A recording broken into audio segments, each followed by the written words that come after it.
Murakoze nyakubahwa Perezida wa Repubulika. Nitwa Ibarushimuwe Bihoyiki Kevin Christian, umunyamakuru wa televiziyo ya BTN.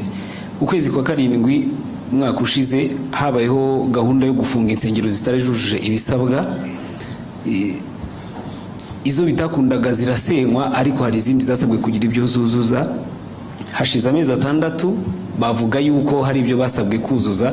Bagize bati mutubwirire umubyeyi yongera dutumeho za ntumwa zize zurebe ibyo twasabwe kuzuza ko twabikoze, twongere tube twafungurirwa. Ikindi, hari abasore n'abakobwa hano hanze hano tujya tuganira no ku mbuga nkoranyambaga, bavuga yuko gushaka cyangwa se kubaka ingo bigorana kubera ubushobozi n'ibindi babona bishobora kubatera ubwoba. Ndagira ngo muze kugira ubutumwa mu bagenera by'umwihariko ku buryo umuntu ashobora gutinda gushaka avuga ati ndi gushaka ubushobozi, ingaruka bishobora kubyagira ni ibihe? Murakoze nyakubahwa Perezida wa Repubulika. Muri uko gushaka ariko harimo n'ubushobozi, nabyo ni nko gushaka ubushobozi.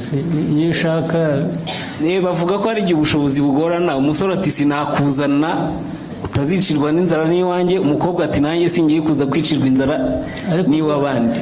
Ariko se ko abantu bose koko barashonje kugeza aho ngaho, ko ari abahungu ari abakobwa. Reka tubanze icya mbere cy'insengero. Cy'insengero cyavuzweho byinshi, cyagize gite, ariko niba abantu namwe ubwanyu mwajyaga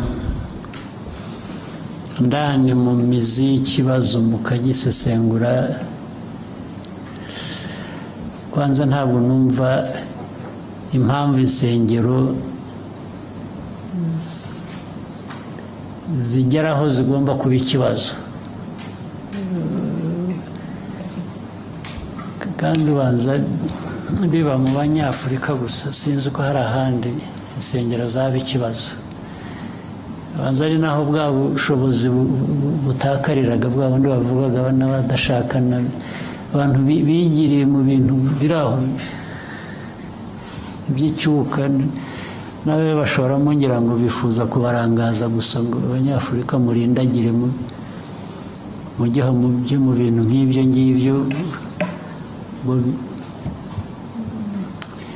Ariko reka ibyo mbe mberekeye aho ngaho bitaza kuvamo ibindi byinshi. Njye ku kibazo ubwacyo, hari insengero usibye ko ayo mateka yabyo ntashaka kuyatindaho ariko adasobanutse. Ubundi ikintu icyo ari cyo cyose bijyanye nk'izo nsengero cyangwa ibindi bigira uburyo, bikwiye kugira uburyo bikurikiza kugira ngo bijyeho. Iyo bibayeho bibaho bite, bikora bite, ibyo ubundi abantu bashaka ibintu bitunganye mu bantu mu gihugu bakwiye kuba bibaza ibyo ngibyo.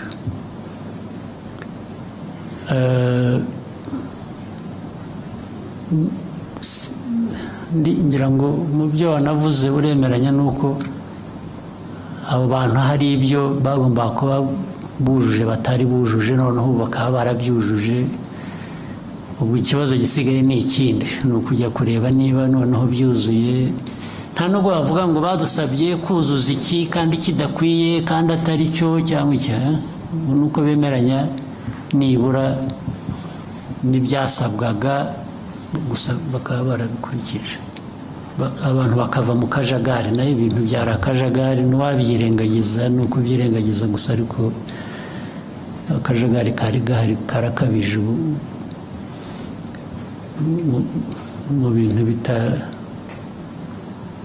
bitanasobanutse. Rero uburyo burahari uko byagiye. Insengero zafunzwe, aho bazifunze babwiye abantu impamvu. Hari zitarafunzwe, abo bantu nabo izo mpamvu bamwe wenda abandi ntibazemeye, ariko abandi hari benshi bazemeye. Muravuga ko hari abazujuje, ibyo ni byiza. ubu gisigaye abazifunze bakwiriye gusubira inyuma bakareba niba kuko ibyo basabye abantu barabyujuje, kandi ikibazo ni iki ntabwo numva ari ikibazo kiremereye kidafite umuti, ahubwo abantu ni ugushyira mu bikorwa ibyo bakwiriye gukora. Ntabwo rero mbona ikibazo. Hanyuma ibyo kindi cy'ubukene buri mu bantu ni ikibazo nyine turwana nacyo buri munsi. Ibyo twavuze aha byose, igihugu aho kiva, aho kigana, ibyo gikora, ibi byambazwaga bijyanye n'ibyo dukora muri siporo, n'ibyo tujya gute, hari byinshi. Tubari kujya no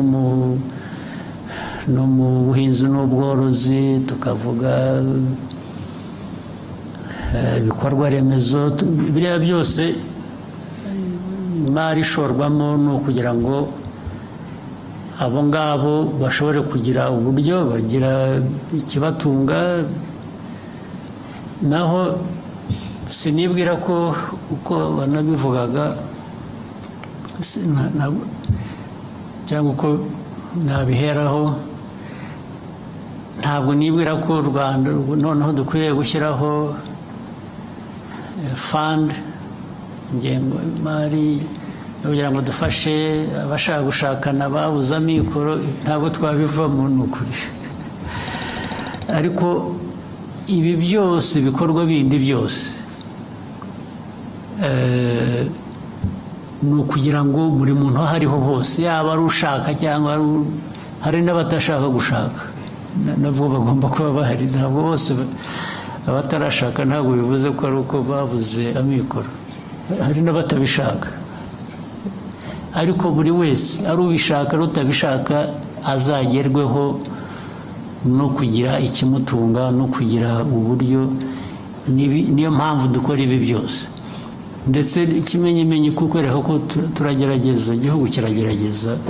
Urabizi nko mu mwaka ushize 2024, uzi ko ubukungu bw'igihugu bwakuze ku 9.2%. nta handi ngira ngo niba habaye hambere ku isi cyangwa harimo hambere hakeye. Iyo mibare iba yerekana ko hari igikorwa, hari ikintu kizamura ubukungu.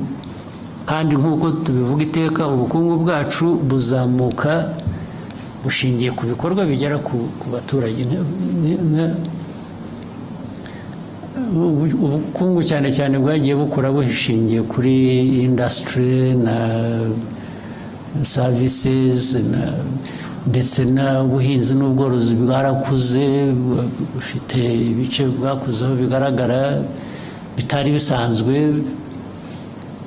Ibyo byose ni ibigerageza gushyira ubushobozi mu bantu, mu banyagihugu, kugira ngo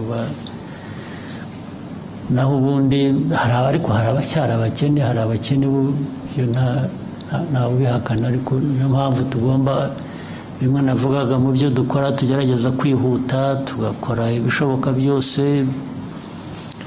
Bitwara igihe, ariko ni ukugerageza. Abo ngabo nabo ni ugushakisha abana dushyira mu mashuri, mu myuga, mu biki, barimo muri abo ngabo, ni ukugira ngo bashobore kugira ikintu bakora, ariko bunganirwe n'ibi bindi bigari tugerageza gukora. Byagira uko, nta kundi twabigenza. Ahubwo ni ukubwirana n'izo nsengero by'amadini, rimwe na rimwe nibajya kubasezeranya bajya babaca makeya, cyangwa babikorera ubuntu kugira ngo byose ibintu byorohe, si byo?